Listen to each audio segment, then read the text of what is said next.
Hola, muy buenas noches, ¿cómo están? Espero que estén muy bien. Para las personas que de pronto son de la ciudad de Medellín y en general de Colombia, espero que hayan llegado bien a sus casas bueno, con todo el asunto como del paro de taxistas. La movilidad está un poco reducida. Hoy, bueno, por acá Carlos dice que ya tiene acceso al material.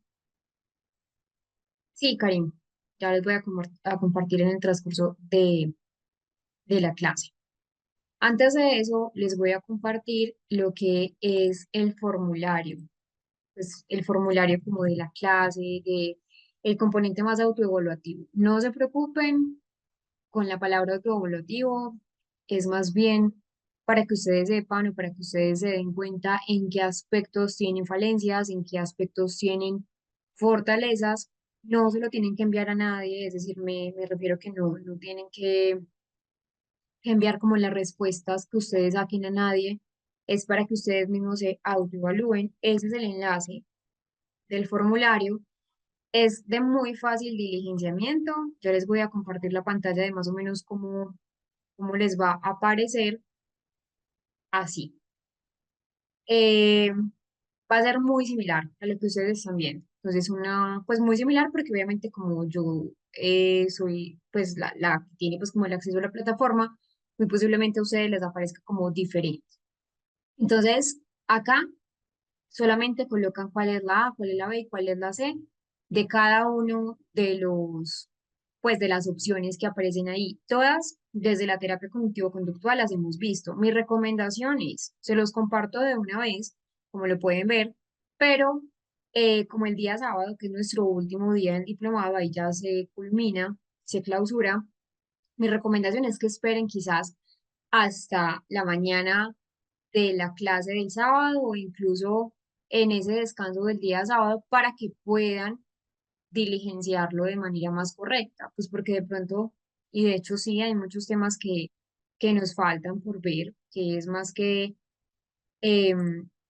esperable porque todavía nos faltan 3 días. Entonces, así lo tienen. Son en total unas 20 preguntas, todas son de selección múltiple, con única respuesta para que entonces tengan este formato, para que se puedan familiarizar. Lo que pueden hacer es ir leyéndolo, de pronto no entrar como a contestar de una vez, sino analizar, bueno, yo creo que de esta pregunta muy posiblemente pueda ser, no sé, la respuesta tal y hacerlo, para que entonces lo puedan ir diligenciando. Hola Andrea, ¿cómo estás? Bienvenida.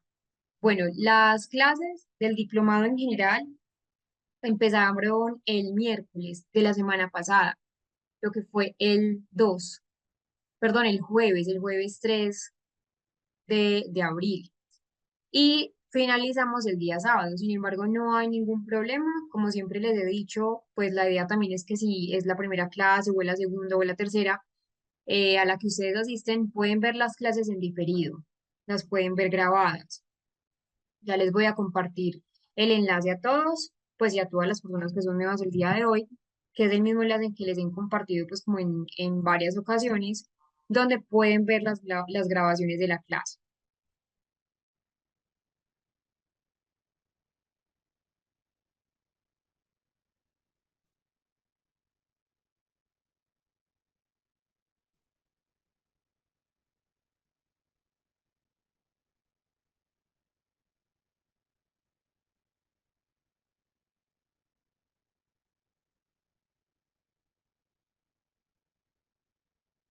Bueno, espérenme, se los comparto porque ya lo vi.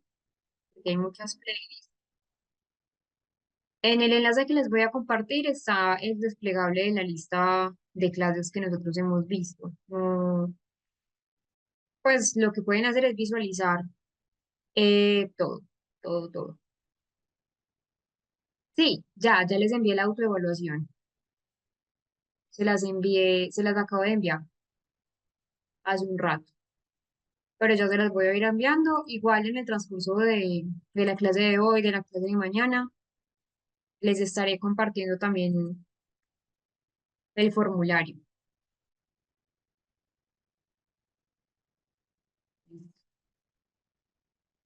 Vamos a continuar con la clase entonces que estábamos ayer. Recuerden que estamos viendo lo que es la tercera generación, una tercera generación más contextual. Vamos a comenzar a ver todas esas generaciones como la terapia de aceptación y compromiso, que es la ACT, que de hecho ayer me preguntaban si la íbamos a ver, sí, es la primera que veremos hoy.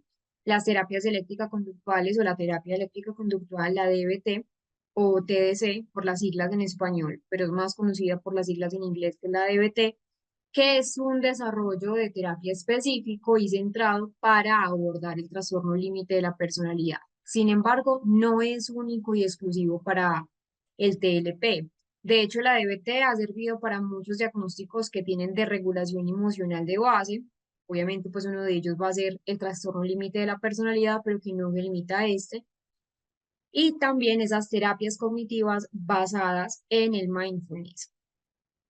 Yo ayer al final de la clase fue la pequeña reflexión que les di, que a veces desde las terapias cognitivo-conductuales, incluso desde esa primera o la primera generación que quizás son muy ortodoxos, hay un rechazo, muchos no todos, eso sí es importante recalcarlo, sobre lo que son las terapias de tercera generación, sobre todo esa terapia basada en mindfulness, que es esta de acá.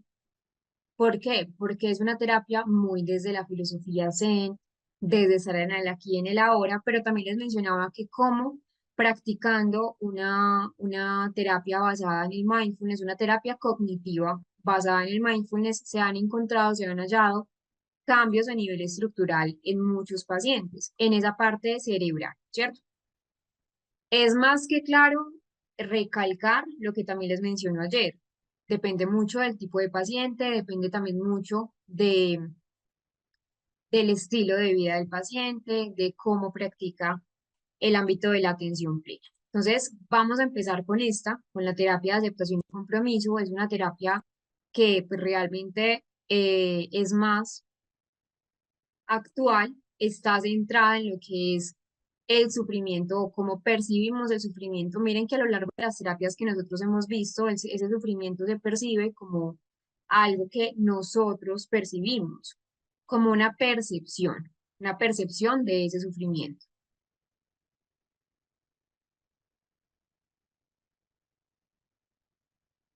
Entonces sé que muchas personas no están muy centradas como lo que es la tercera generación, muchos están en esa parte pues como de estudio apenas entrándose, o adentrándose en el mundo de la psicología, otros no están de lleno en la psicología, sino que son profesionales que quieren saber un poco más. Vamos a ver qué es esa terapia de aceptación y compromiso.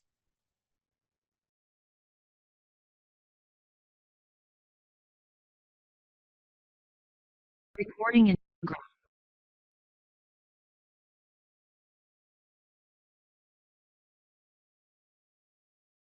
Eso fue un poco de lo que es la terapia de aceptación y compromiso, que también es conocida por llamarse ACT.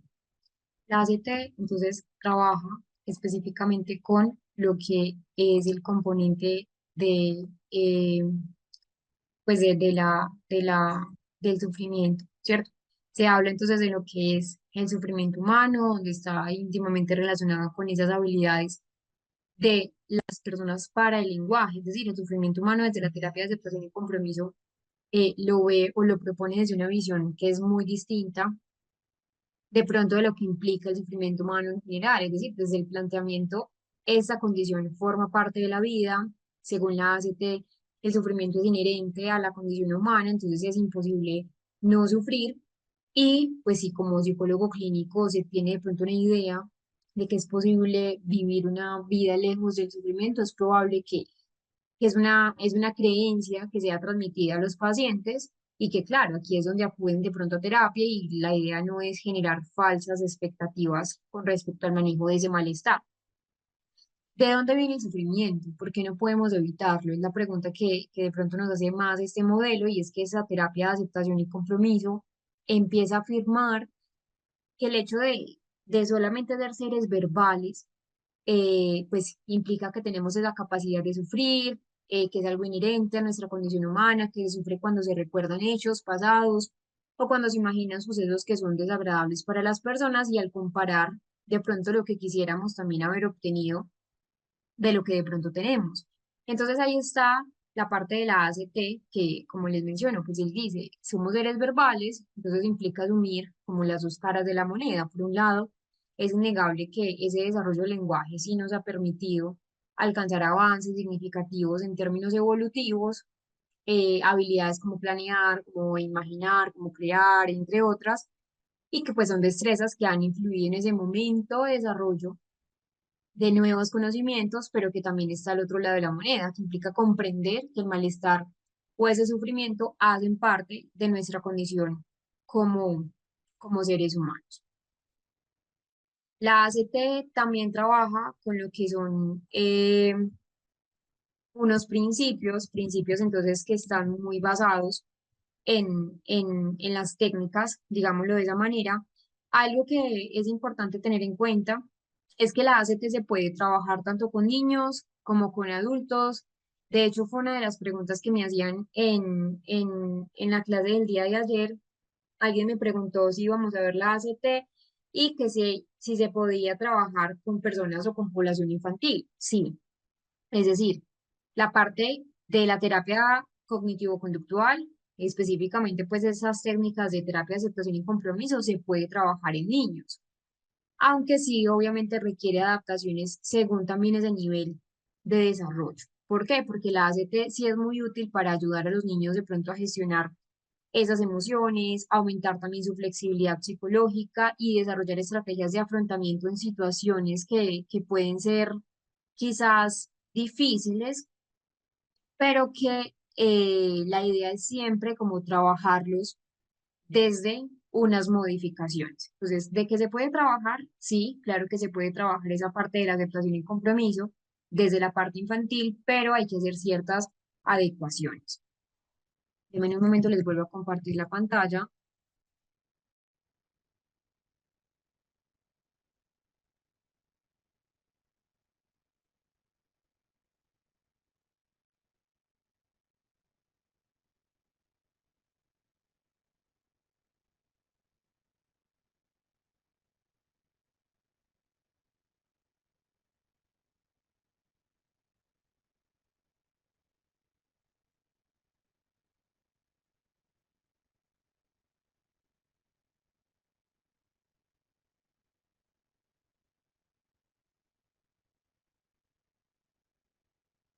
Entonces, aquí tenemos unos principios de lo que es la terapia de aceptación.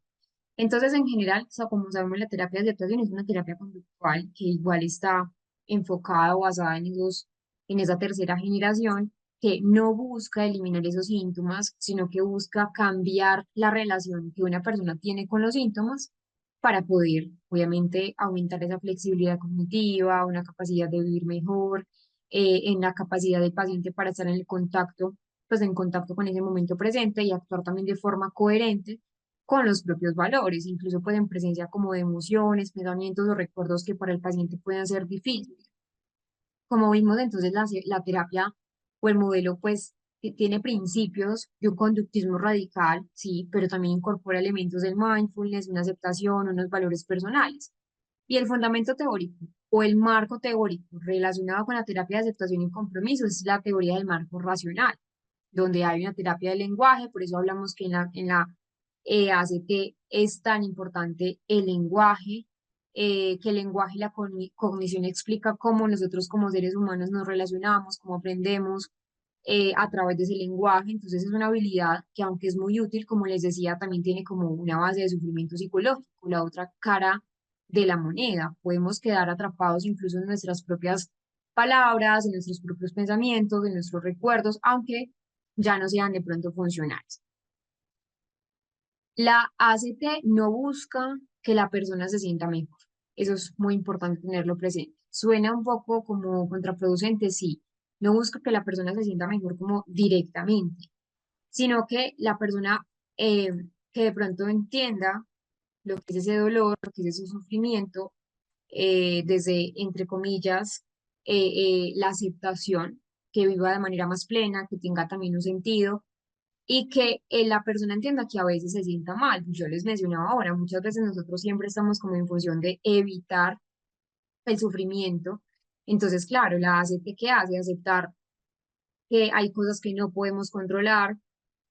También invita a los pacientes a comprometerse con acciones que sí estén dentro de su propio control y que estén alineadas con algo y es que son los valores personales.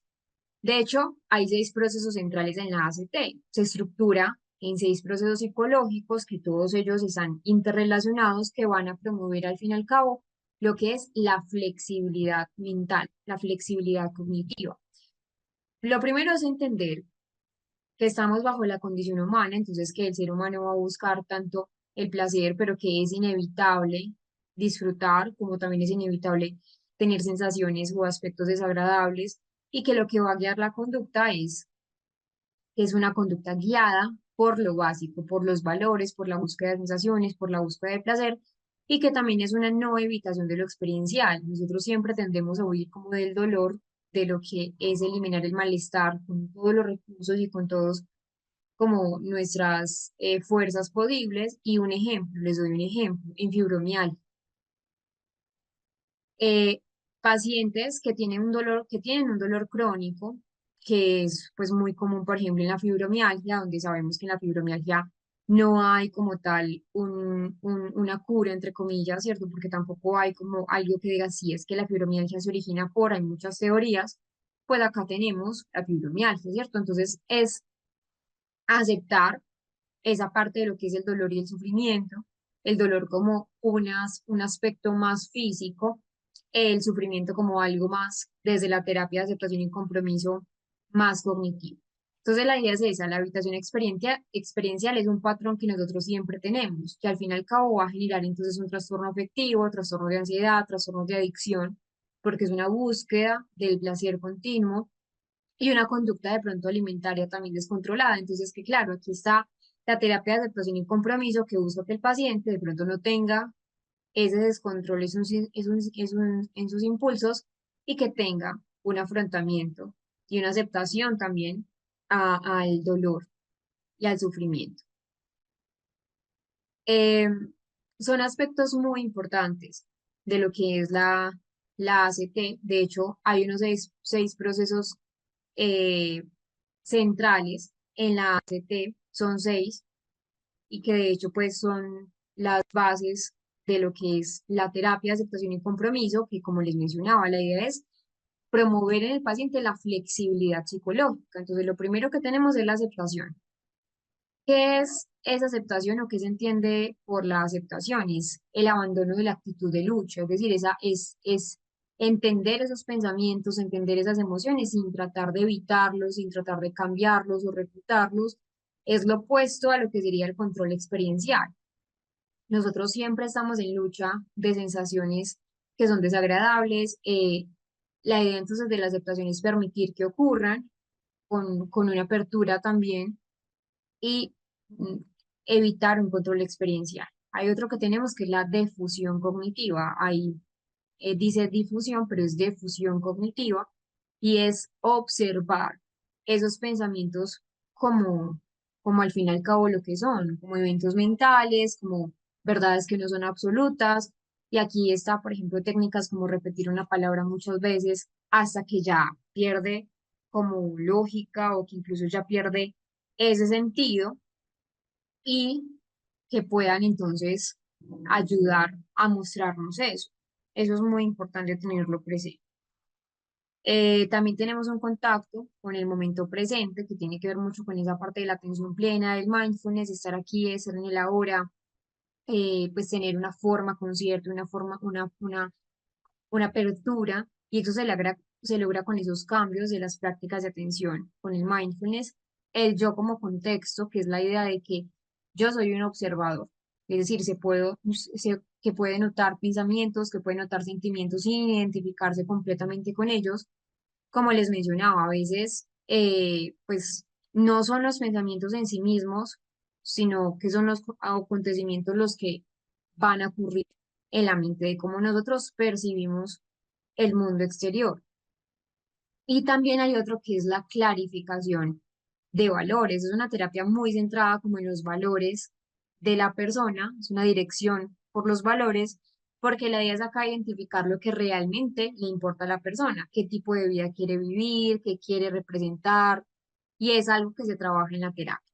Y una acción con compromiso, una acción comprometida, que es tomar acciones concretas que están guiadas por los valores, incluso si eso implica de pronto una incomodidad a nivel emocional. Desde la terapia de aceptación y compromiso se utiliza mucho lo que son las metáforas. Entonces, esos son algunos ejemplos de metáforas que se pueden usar, como la metáfora del jardín, la metáfora de la piedra. Por acá tenemos otra que es la metáfora del ajedrez, la metáfora del muro. Les voy a leer esta del ajedrez de manera específica. Bueno, la metáfora del muro, que es un poco más corta. Cuando no hay aceptación, la persona se encuentra lamentándose delante de un muro enorme que no se puede franquear. Sin embargo, cuando se acepta que existe ese muro, se empiezan a buscar herramientas y formas de pasar al otro lado del muro o incluso buscar un nuevo camino. La metáfora del jardín. Imagina que para un jardinero lo más importante son las plantas. Las plantas en el mejor lugar, perdón, las plantas en el mejor lugar y las cuida. Un día empieza a ver que crecen malas hierbas y va a arrancarlas. En cuanto empieza a salir una mala hierba, la arranca corriendo, pero no consigue eliminarlas por completo, sino que siguen creciendo malas hierbas. Y ahí es donde se le pregunta al paciente, ¿qué crees que pasará si el jardinero dedica todo su esfuerzo a eliminar las malas hierbas? No podrá emplear tiempo en cuidar de las plantas, regarlas, podarlas, abonarlas. ¿Crees que si el jardinero está siempre pendiente de arrancar las malas hierbas, podrá disfrutar de las plantas del jardín? ¿Qué dirían las plantas si pudieran hablar? Y la metáfora de la piedra es la siguiente. El distraído tropezó con ella, el violento la utilizó como proyectil, el emprendedor construyó con ella, el campesino cansado la utilizó como asiento. Para los niños, fue un juguete. David mató a Goliat y Miguel Ángel le sacó la más bella escultura. En todos los casos, la diferencia no estuvo en la piedra, sino en el hombre. Entonces son estrategias que se van a usar con los pacientes principalmente para abordar lo que es el componente de la, pues de las situaciones. Miren, por ejemplo, esa metáfora de la piedra. La metáfora de la piedra nos empieza a mostrar cómo incluso los pacientes, pues igual es importante tener en cuenta que no a todos los pacientes les va a funcionar la terapia de aceptación y compromiso, porque recuerden que, o bueno, también hay que tener ciertas como mitos importantes en la parte cognitiva. Vamos a ver un aspecto fundamental de lo que es la ACT.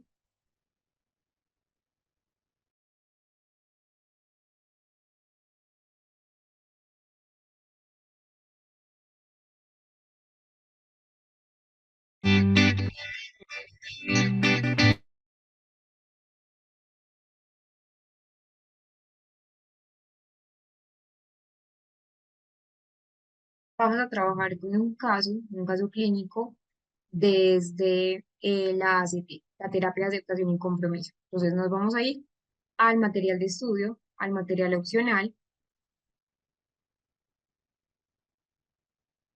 y nos vamos acá a ejercicios prácticos. Van a buscar acá ACT, de hecho hay varios, pues caso clínico de ACT, que es este es uno de los ejercicios que vamos a ver, es el caso clínico de, de Alejandro, pero tenemos otros. Ese es uno.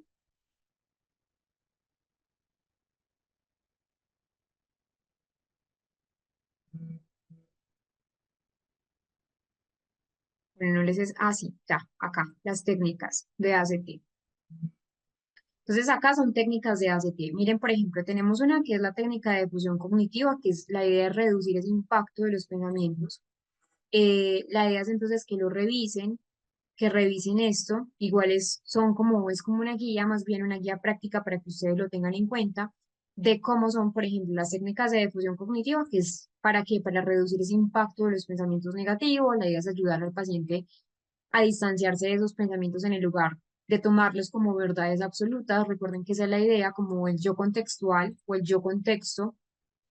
Y miren, por ejemplo, acá. Entonces, yo tengo el pensamiento de que, y reemplazarlo, pues reemplazar, soy un fracaso por, estoy teniendo un pensamiento de que soy un fracaso. Es solamente un pensamiento, recuerden que los pensamientos son transitorios, repetición de palabras, recordemos que entre más se repitan palabras, más se vuelven absurdas, técnicas de aceptación, permitir la presencia de emociones sin evitarlas. Bueno, acá tienen varias, varias técnicas que pueden utilizar, son bastantes, que las pueden, digamos, implementar en su abordaje terapéutico.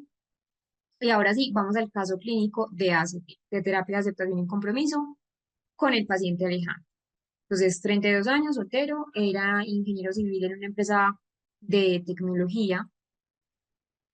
El motivo de consulta era porque tenía dificultades para interactuar en el entorno laboral porque tenía ansiedad social y esto afectaba su desempeño obviamente en el ámbito laboral y su crecimiento profesional.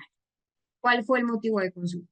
Alejandro refiere a que desde hace varios años experimenta un miedo intenso al hablar en público y al interactuar con sus compañeros y superiores en el trabajo.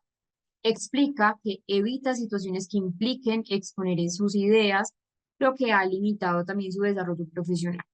Aunque ha recibido propuestas para asumir roles de mayor responsabilidad, las ha rechazado por temor a ser evaluado de manera negativa.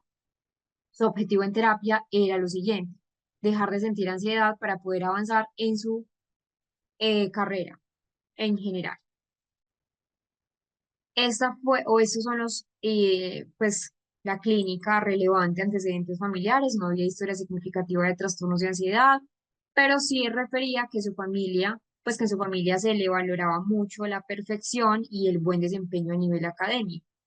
Antecedentes personales, había ansiedad social desde que era adolescente, con evitación progresiva de esas situaciones pues, sociales que él percibía como llenas de desafío y nunca había recibido tratamiento psicológico previo. Era la primera vez.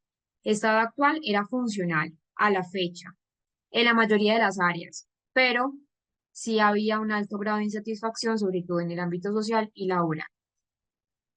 Recuerden lo que yo les mencionaba, siempre hacer una evaluación inicial. Esos fueron los instrumentos utilizados con Alejandro, una escala de ansiedad social para mirar qué tanta ansiedad tenía en situaciones de característica social, cómo eran los cuestionarios de fusión cognitiva, cuestionarios también de aceptación y acción, y hay una baja flexibilidad psicológica y alta evitación experiencial. Hay una hipótesis de trabajo. Entonces, esto siempre se diagrama con el paciente. ¿Cuál es la hipótesis de trabajo? Alejandro presenta un patrón de evitación experiencial que es sostenido en el tiempo. Recuerden que igual eso viene desde su historial de adolescencia, donde hay un miedo de la evaluación negativa. Entonces, claro, esto lo lleva a evitar también. Recordemos que así esa habitación refuerza también la conducta y que el componente central de la terapia con Alejandro era cuál, era mejorar esa flexibilidad psicológica y ayudarlo también a cambiar esa relación que él tenía con la ansiedad en lugar de eliminar, ¿cierto? Obviamente, primero mejorarla, luego ya irla reduciendo. Este era el plan de intervención en ACT, el objetivo general. Vamos a dar un espacio de unos 4 minutos, de 4 o 5 minutos para que lo revisen, para que lo puedan trabajar. Acá está todas pues, las fases para que entonces lo podamos continuar y luego pasemos a lo que es la DBT, terapia dialéctico-conductual.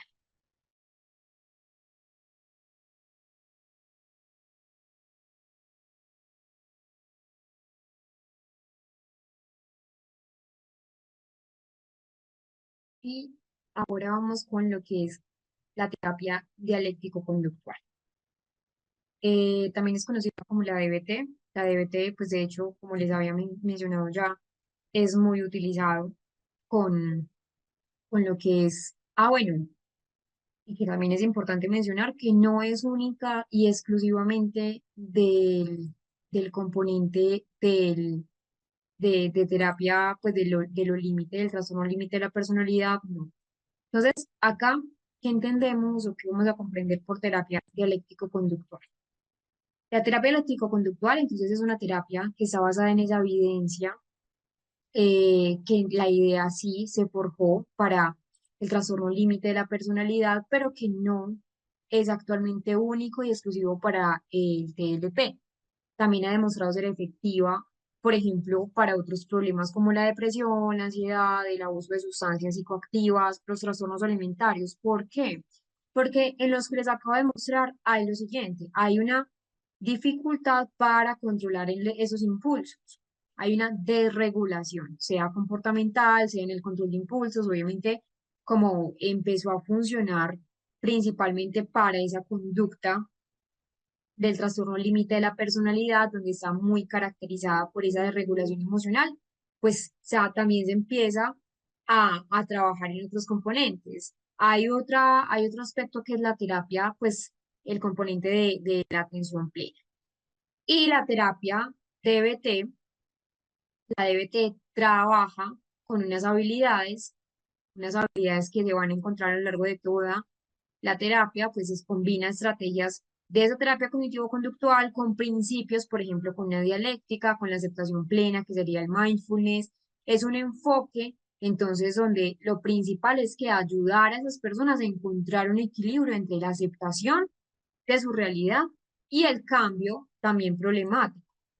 No solamente eso, sino que también ayuda a reducir el control, pues a mejorar ese control de impulsos que muchos pacientes tienen.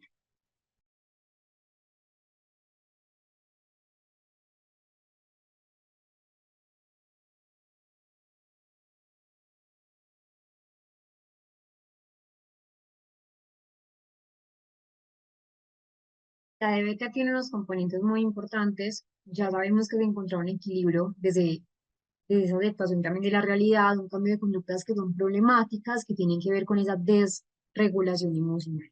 Entonces, unas habilidades también de conciencia plena, como vimos la parte del mindfulness, es muy importante en la DBT. Eh, eh, esa conciencia plena, aprender a vivir, estar en el presente sin juzgar el presente. La idea también es desarrollar una conciencia sobre lo que son los pensamientos, sobre lo que son las acciones, las emociones. A veces, cuando los pacientes tienen una desregulación emocional y no hay una buena habilidad para controlar esas emociones, ahí es donde de pronto llevan a esos extremos a nivel emocional, donde cometen de pronto errores, de pronto pueden ser impulsivos, de pronto intentan también no solamente herir a los demás, sino herir a ellos mismos, herirse a ellos mismos. Entonces, es esa reducción de la vulnerabilidad emocional y mejor resiliencia. La idea es identificar, que ellos comprendan y que identifiquen y también que puedan gestionar esas emociones que son intensas. También es una afectividad interpersonal o lo que podríamos llamar unas habilidades de eficacia interpersonal. ¿Por qué? Porque en el TLP y en general en los diagnósticos que tienen o que tienden a estar vinculados con una desregulación emocional, tienen dificultades relacionándose con los demás, porque claro, ahí está una mala comunicación, una mala interpretación de las relaciones ajenas, aprender también a establecer límites, aprender a expresar esas necesidades y de hecho tiene una estructura de tratamiento muy amplia. La DBT es una psicoterapia muy amplia, pero que también trabaja unas metas desde el enfoque personal, un entrenamiento en habilidades en grupo, por ejemplo, con enseñanza de estrategias de cada módulo. Bueno, en general, lo que es la DBT, eh, pues tiene unos principios filosóficos muy amplios. Por ejemplo, el tema de la dialéctica, por eso es terapia dialéctico-conductual porque se va a fundamentar en que se reconoce la tensión entre un opuesto, es decir, pues una aceptación versus un cambio, y que la idea es buscar un equilibrio dinámico en ese proceso terapéutico. También yo les mencionaba ahora que no se aleja de esa base de lo que es el conductismo, se aplican esos principios del análisis conductual aplicado para poder modificar en el paciente conductas problemáticas, unos refuerzos que son positivos, un moldeamiento, una extinción. Y el mindfulness, de hecho, pues como ya vimos, está inspirado pues en esa meditación zen, en esa meditación budista, pues es un principio que sí fomenta esa conciencia plena en el presente para mejorar la autorregulación emocional. De hecho, la DBT tiene un modelo también que es biopsicosocial. Acá de pronto me estoy saltando un poco lo que son las habilidades, pero que también tiene que ver. Es decir, cuando me refiero a un modelo biopsicosocial, es no tener, eh, pues no pasar como de largo, no pasar desapercibido, con nosotros somos mente, cuerpo, donde, y sociedad también. Entonces, acá postula que esa desregulación emocional es el resultado de una interacción entre factores ambientales, pero también factores a nivel biológico, que ya per se hay una vulnerabilidad emocional, que puede ser una hipersensibilidad, una alta reactividad, o incluso podríamos hablar de una recuperación emocional lenta y que también hay un ambiente invalidante. De hecho, por ejemplo, si hablamos un poco más centrado a lo que es el TLP, pues nos vamos a encontrar que en el TLP hay una regulación emocional porque se habla que en muchos casos, no en todos, igual sabemos que no hay como un origen único del TLP, pues donde hay unas respuestas emocionales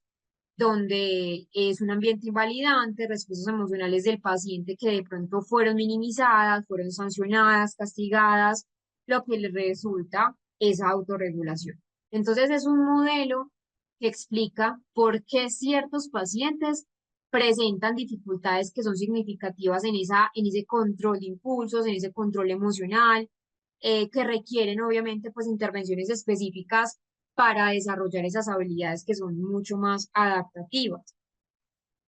Entonces la DBT también se centra en esas habilidades de tolerancia a la angustia, reconocer esos impulsos y hacer cosas que serían poco eficaces. A veces ellos del mismo impulso, del mismo bajo control de impulsos, hacen cosas como autolesionarse, intentar suicidarse, no controlar de manera consciente lo que son sus impulsos. Entonces la idea es eso, trabajar en esa regulación emocional.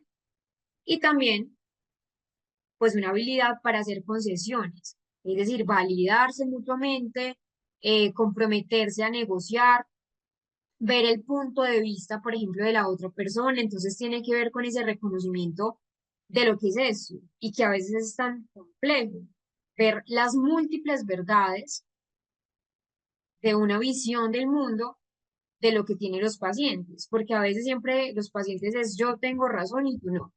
Yo soy el que tiene razón y tú no. Entonces, eso es importante tenerlo presente en la DBT.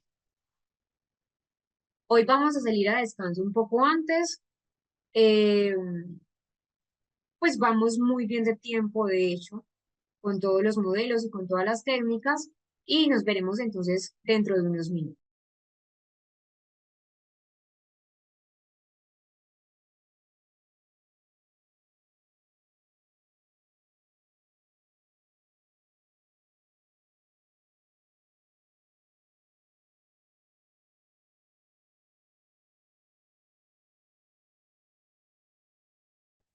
Continuando con lo que es la DBT, entonces recordemos que estábamos hablando de lo que eran las habilidades que enseña o las habilidades que trabaja la terapia dialéctico-conductual.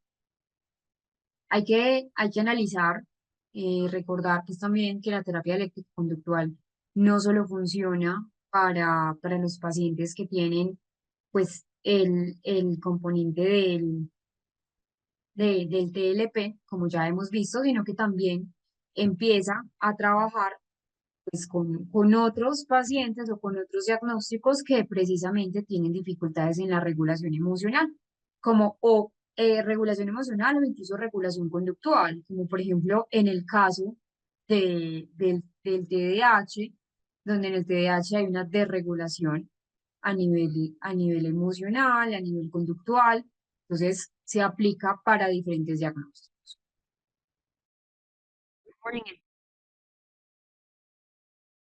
Hablemos un poco de lo que es el TLP.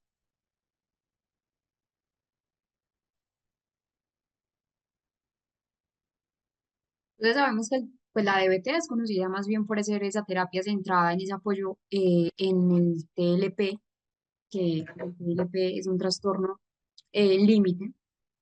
de la personalidad, es un trastorno entonces específicamente o especialmente, un momento,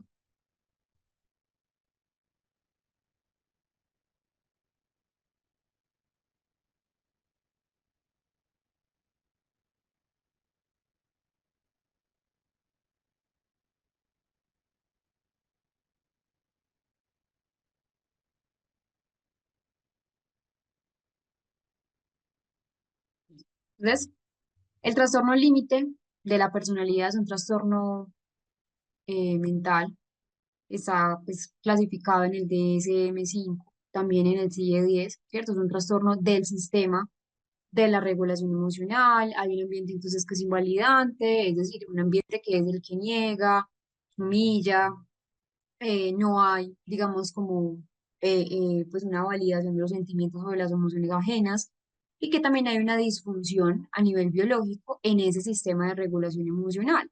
Entonces, el TLP es un trastorno mental, ¿sí? Es caracterizado por esa inestabilidad emocional en los pacientes, hay impulsividad, hay dificultades en las relaciones interpersonales, hay una autoimagen que es más bien percibida como inestable, y de hecho es un trastorno muy complejo que va a generar un alto nivel de sufrimiento en aquellos pacientes que lo tienen, y no solamente en los pacientes, sino también en el entorno.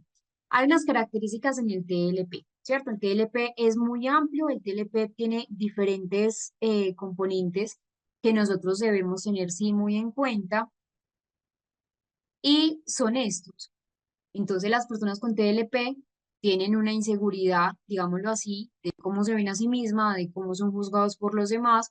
De hecho, según ese DSM-5, ese manual diagnóstico y estadístico de los trastornos mentales, para diagnosticar el TLP, de hecho deben haber una presencia de al menos 5 o más de algunos criterios. Por ejemplo, las personas con TLP van a tener un miedo intenso al abandono, que puede ser un miedo intenso real o un miedo intenso imaginario, pero que al fin y al cabo es un miedo al abandono, lo que va a llevar a ese tipo de pacientes a esfuerzos desesperados para poder evitar el abandono. Entonces está muy relacionado con esa parte de relaciones interpersonales que fracasan, relaciones interpersonales inestables o que van a ser muy intensas. No me refiero a intensas en el vínculo, sino intensas como en esa parte del relacionamiento, intensas por esa misma desregulación emocional, pero con cambios muy bruscos entre esa idealización que tienen por una persona y posterior de evaluación de la misma persona. Hay algo que pasa en el TLP y es esto, que tienden a cambiar mucho los intereses, los valores que pueden tener de una persona. Entonces, una persona en un momento dado hizo algo que no le gustó a un paciente con TLP, ya quizás, obviamente no todos van a comportarse de la misma manera como manual, pero sí es algo que ya lo va a desvincular incluso de sus círculos sociales, es decir, ya del odio al amor o del amor al odio pasa muy rápidamente. Entonces, acá es donde está este aspecto de que los sentimientos cambian súbitamente, eh, que le llevan al fin y al cabo a tener o a desembocar relaciones intensas, relaciones que son, pues, inestables.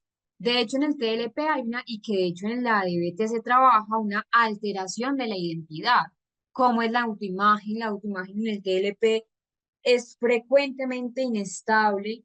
De hecho, también podemos hablar que en el TLP hay una impulsividad en al menos dos áreas, pueden ser vistas como autodestructivas. Entonces hay un gasto de dinero excesivo, hay un abuso de sustancias, pueden tener de pronto una conducción sin un límite de velocidad o bajo sustancias pues alucinógenas, o por ejemplo muchas personas tienen riesgo de algo sexual pues, sin consentimiento, sin condón.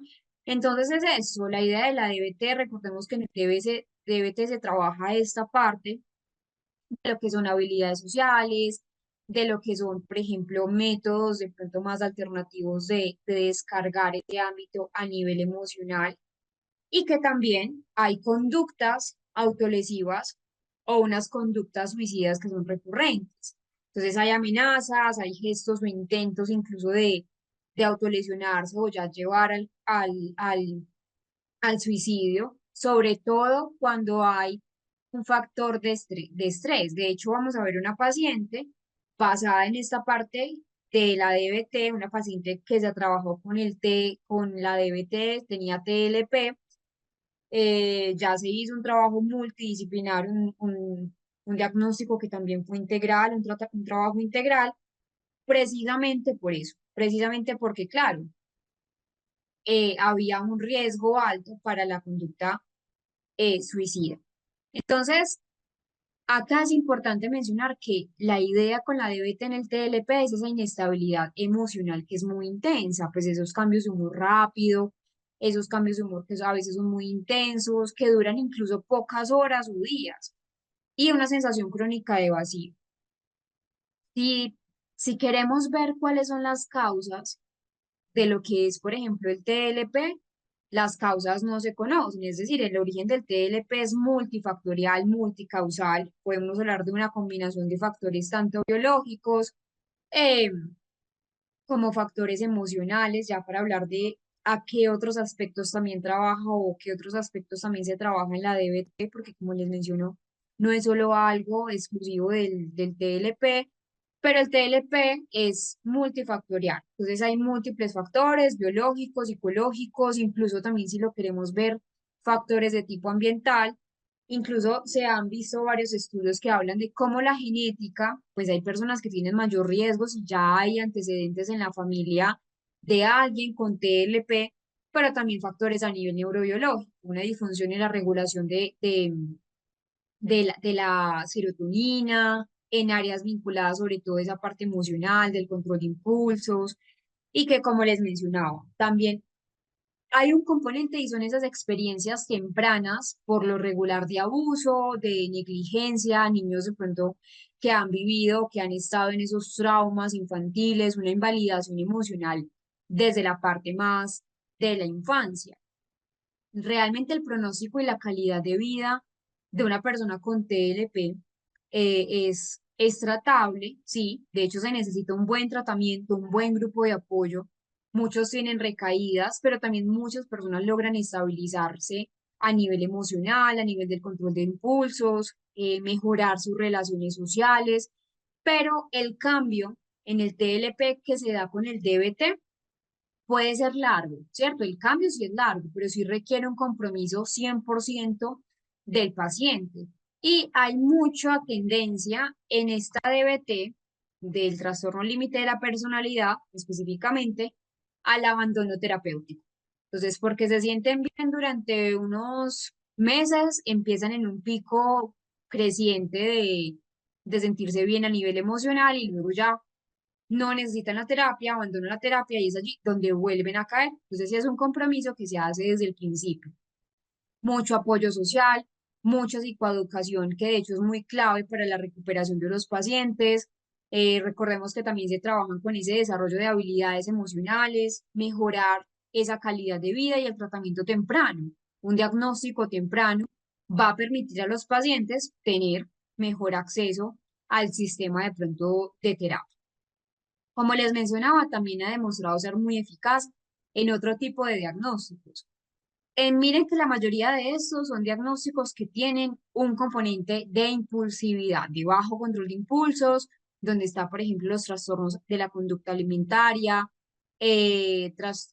trastorno bipolar, afectivo bipolar, que se diferencia, eso es muy importante, se diferencia del TLP. ¿Por qué? Porque acá hay algo cíclico, en el TLP no. Y trastornos de comportamiento disruptivo, que eso fue algo que ya habíamos explicado, lo que es la diferencia entre un comportamiento disruptivo y una conducta desadaptativa. Y en el TDAH también.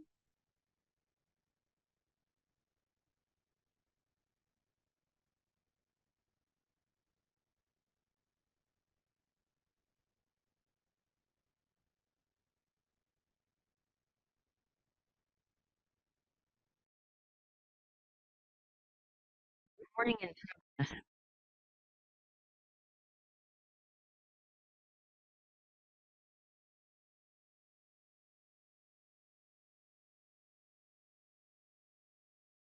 Estas son las modalidades de intervención que se hacen entonces en el TLP.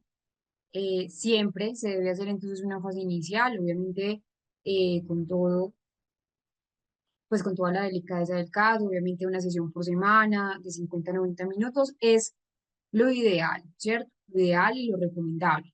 A veces no se llega a esa meta, sobre todo esa meta de pronto se llega en un componente más desde el estilo terapéutico, pues en consulta privada, en consulta hospitalaria quizás no, pues porque hay una limitante y es que son muchos pacientes, no nos dan tantos horarios para los pacientes, entonces a veces hay incluso que modificar esas sesiones.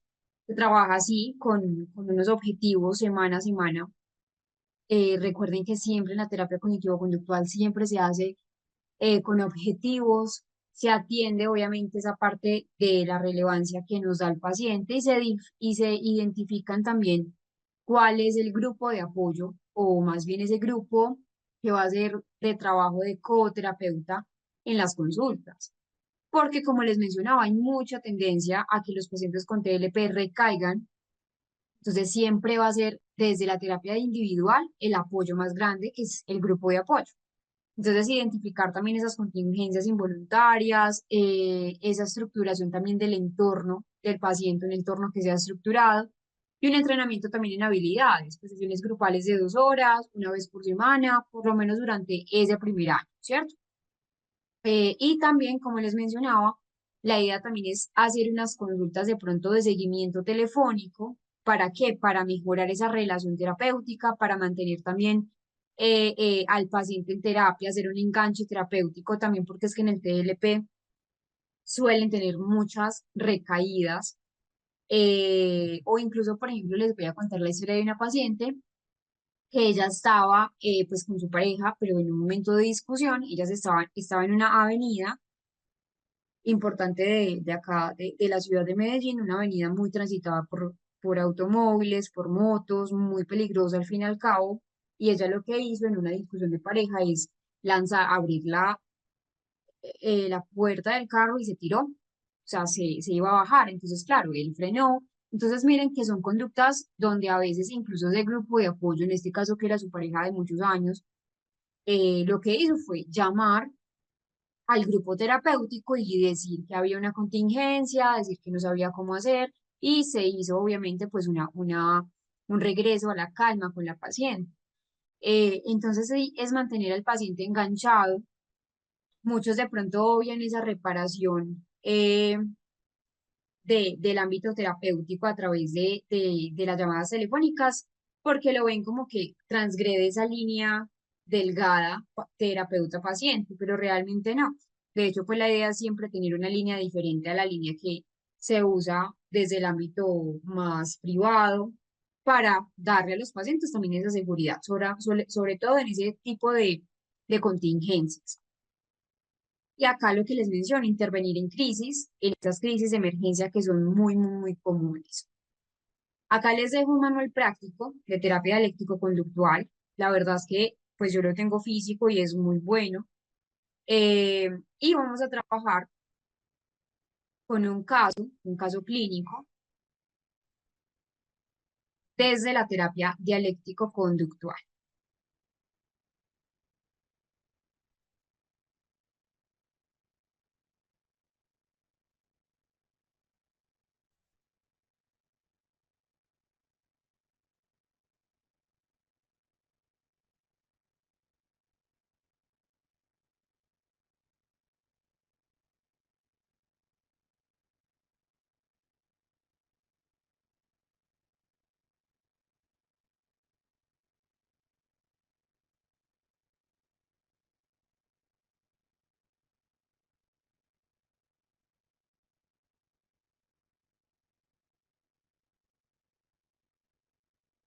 Tenemos a Laura.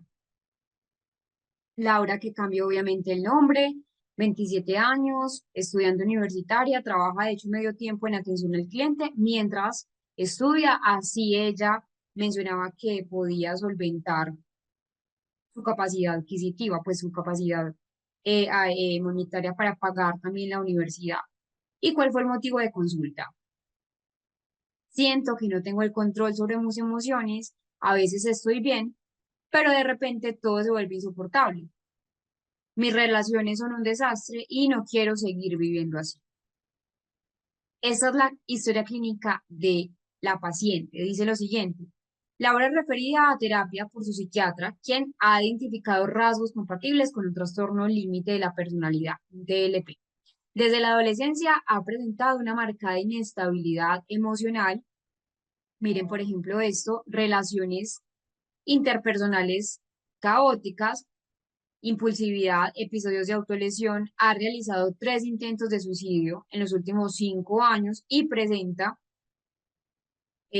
pues conductas autodestructivas, autolesivas que eran recurrentes.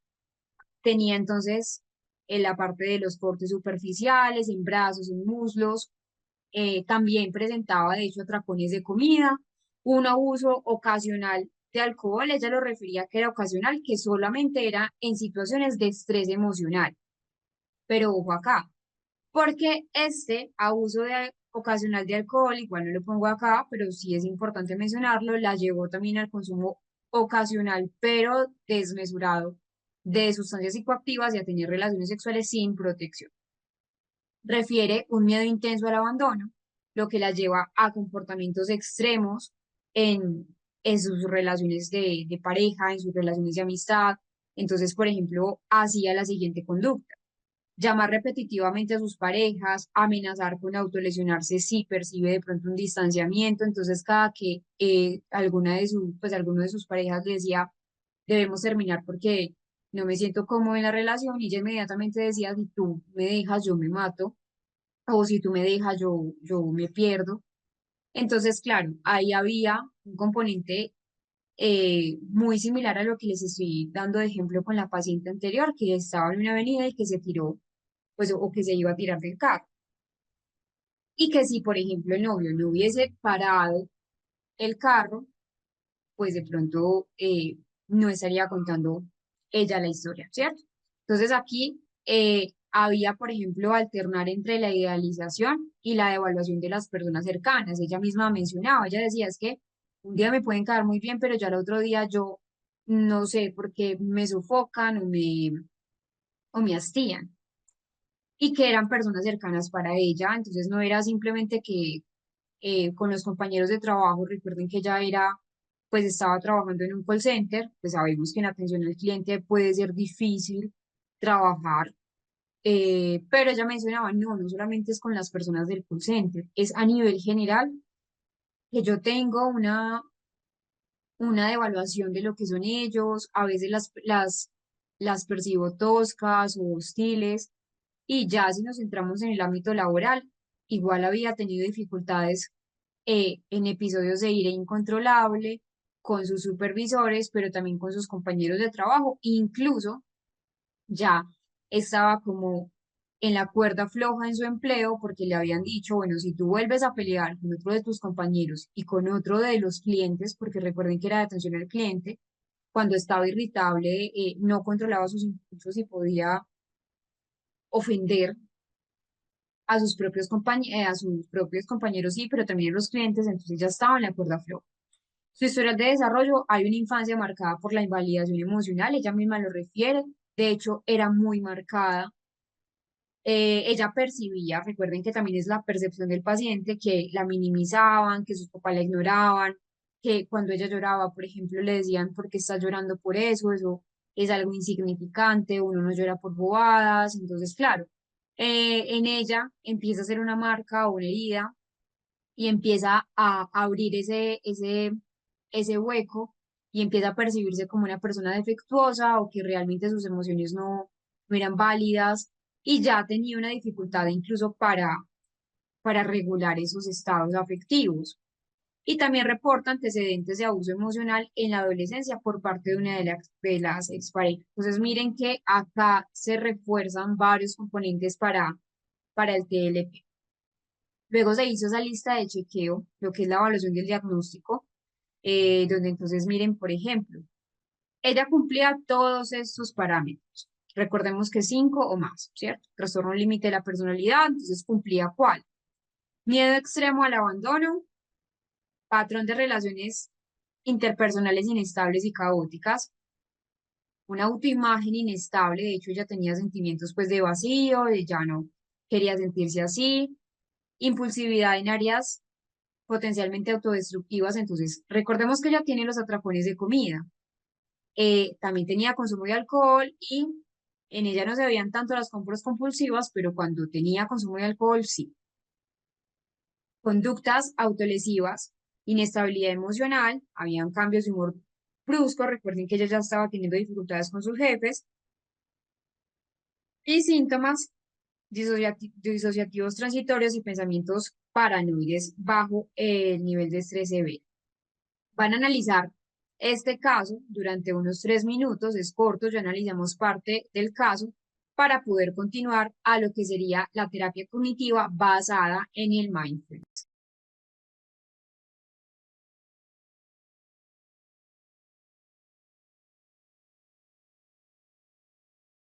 Bueno, ahí tienen el ejemplo de lo que es la parte de DBT.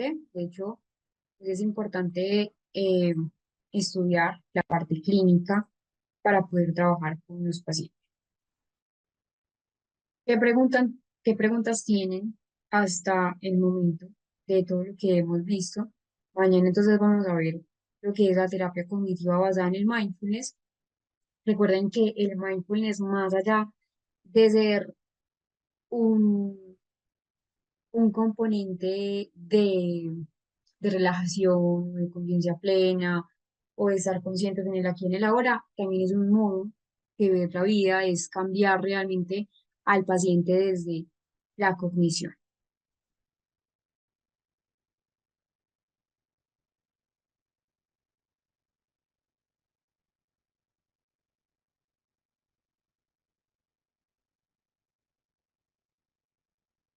Carlos, no, el libro es físico.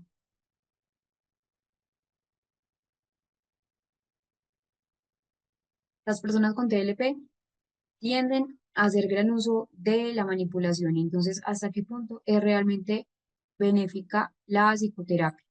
Bueno, voy a responder esto, voy a volver de pronto a proyectar la parte del libro eh,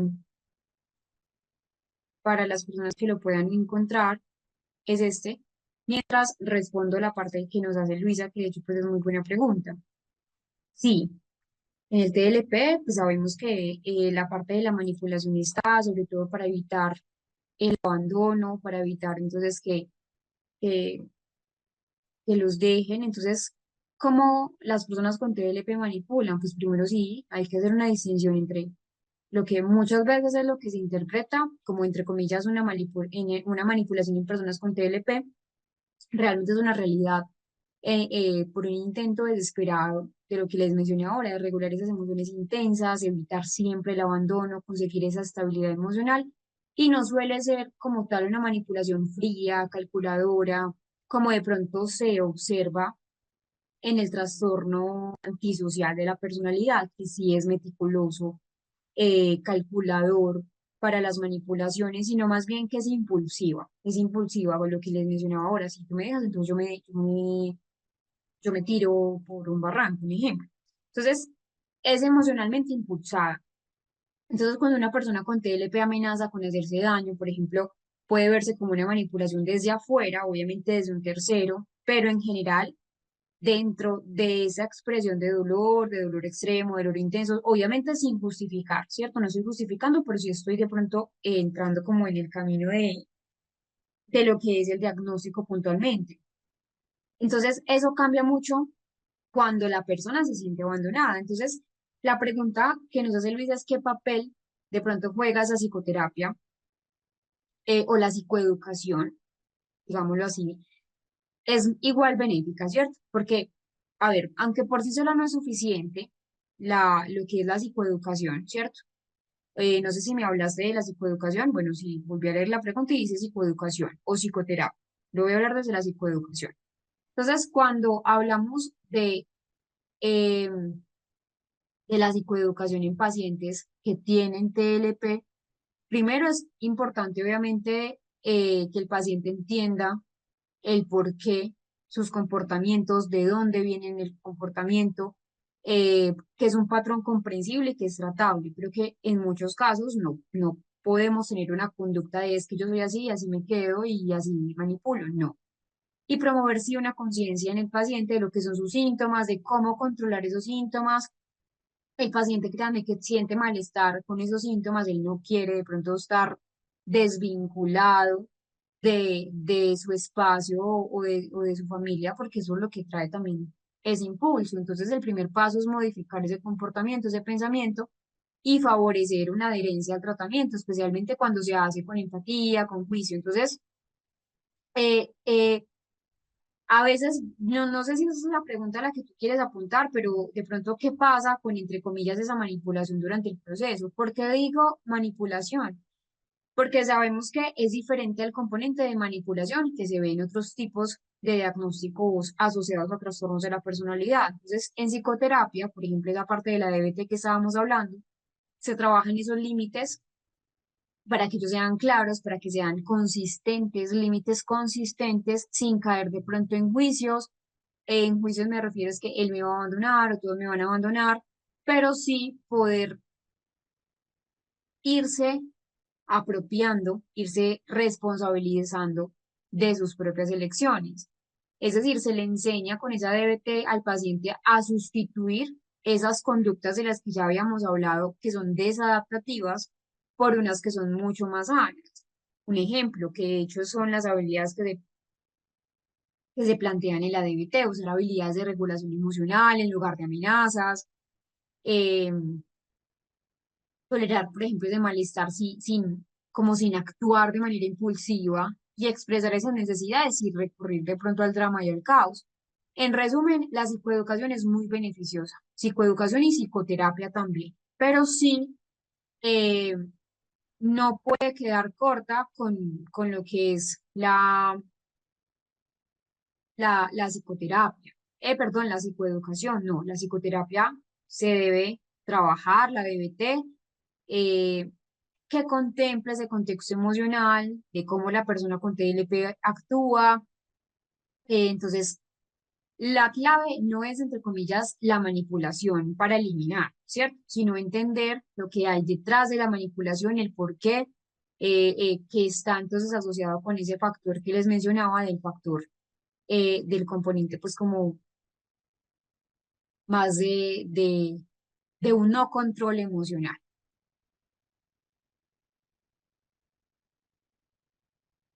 Ah, bueno, ya entendí. Sí, o sea, que justifican siempre como su comportamiento por, es que yo soy así, así soy, porque me lo explicaron o me lo psicoeducaron. A veces puede pasar.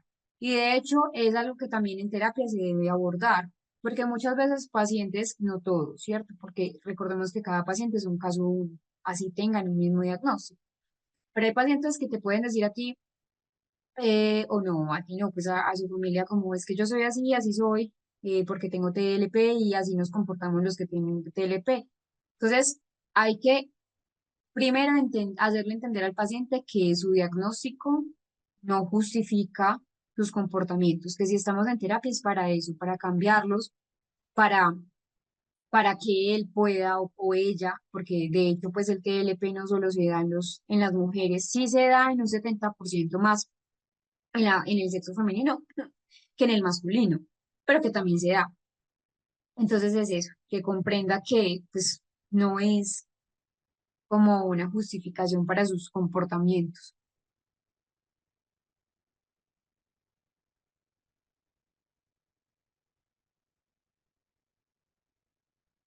Bueno, vamos a dejar hoy acá, vamos muy bien de tiempo con los modelos, mañana entonces vamos a trabajar lo que la terapia cognitiva va a dar en el mind.